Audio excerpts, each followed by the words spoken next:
Mag-asawa timbog sa kasong karnaping sa Navotas. Narito ang newscoop ni Beth Samson.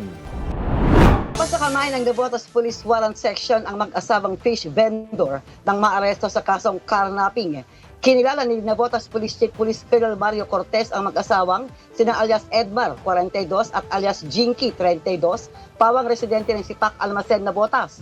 Ayon kay Colonel Cortez, unang sinilbihan ng warrant of arrest si Edmar sa kahabaan ng Ednabal Street, Sipak Almacen, Lunes ng hapon. Kahapon naman, alas 9:55 ng umaga, nang maaresto sa bisa ng warrant of arrest ang asawa nitong si Jinky, bakaran ng kinasang joint manhunt operation ng mga operatiba ng warrant, NCPS at SS4.